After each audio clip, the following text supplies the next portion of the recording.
Hello, I'm the 10-minute English teacher. Let's get you exam ready. Today we're going to be comparing the poem Eden Rock with Letters from Yorkshire. Before we get going, don't forget to like and subscribe. There are plenty of things on the channel to help you understand each one of the 15 poems like an expert. Okay, let's compare Eden Rock with Letters from Yorkshire. Before we get going, let's think about what we actually need to know in order to be a success in the exam. We need to know what happens in each poem. There are 15 of them in your anthology. I've made very short videos. They're each less than 5 minutes long to help you understand what they're about and the key quotes that you should learn. So if you need any further direction, have a look in the playlist.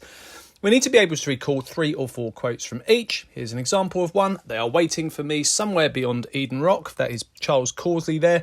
Little picture of him, and that's a quote from his poem. And the other thing we need to know is how to structure the essay itself. So we're going to be thinking about that today.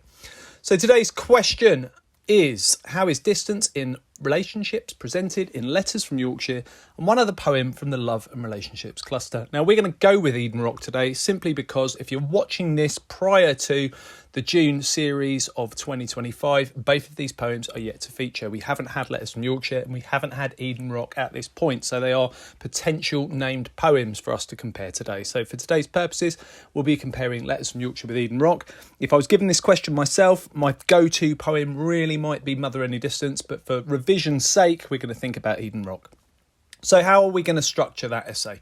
Now, the first thing we're going to do is we're going to write an introductory paragraph, very short, maybe a couple of sentences about each poem, and we're going to think about what they're about and what they might teach us about love and relationships. Once we've done that, we're going to compare the structures of each poem. Do they rhyme, and do they have regular or irregular metres, and why might the poets have chosen those structures in order to complement the messages or the ideas in the poems themselves? So that's a little paragraph where we talk about the structures. I choose to do that in the second paragraph simply so that I don't forget it. And then after that, we're analysing 3 or 4 quotes from each poem. If we can make a comparative link to the second poem that we choose, that's what we need to do. So here's an introductory paragraph from me. We're going to think about what we learn from the 2 poems. Here's what I'd say if I was in the exam. Letters from Yorkshire is about a long-distance relationship between 2 people from different worlds. The poem teaches us that you can find things in common with people with different experiences. Eden Rock explores the pain caused by the distance between the speaker and his parents, who have likely passed on. So here's my introduction, and I've got the key word from the question in there, distance, as I go. Second paragraph is where I'm going to compare the structures. Here's an example of what I would write if I was in the exam. Letters from Yorkshire doesn't have a rhyme scheme and has an irregular metre, much like the letters the subject and the speaker exchange. Eden Rock has a similar structure, perhaps because the speaker is coming to terms with painful and personal thoughts and feelings caused by the distance between him and his parents.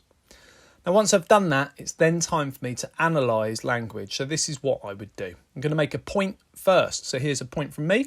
Letters from Yorkshire is a poem about the positive relationship that the 2 have in spite of the distance between them. So these 2 people are far apart and exchange letters, but they've still got a really meaningful relationship. I'm then going to choose a quote from the poem. The speaker mentions pouring light and air into an envelope. Once I've done that, I'm going to analyse. This metaphor reflects the idea that there is something idyllic, which means perfect. I've just used a synonym there, so something idyllic and perfect about the exchange of their letters. And you'll notice that I've used the key word. It's a metaphor, so I'm going to try and use key terms where I can. Don't say this quote if you can get away with it. Say this metaphor, this simile, whatever language technique might have been used so that you can show that you understand those key words. So there's my analysis. Once I've done that, can I make a comparative link? Is it similar or different in the other poem that I've chosen? The distance in Eden Rock, however, is a source of pain. And then I might explore one of the quotes that explores that. In fact, the first line, they are waiting for me somewhere beyond Eden Rock, does explain that if you think about the idea that Eden might be something that's perfect and they're far away. And you can explore that idea of that being symbolic. Now, if you want to take it further and you actually want to have a go at this essay yourself, I've made you a worksheet and there is a link to it in the description for you, completely free. If you're a subscriber, you've got a YouTube channel and therefore you have got a Google account. All you need to do is click that link and you can get yourself a copy of this essay guide. It takes you through those 3 sections of the essay with clear instructions from me, and I've even included the quotes for you. So that gives you an opportunity to have a go at writing this out. Now you've heard about the way that I would structure my essay. Okay, check out the other videos on my channel. I'll continue to add content. Feel free to ask something you'd like to see me cover in the comments section. Don't forget to like and subscribe and share, and keep revising.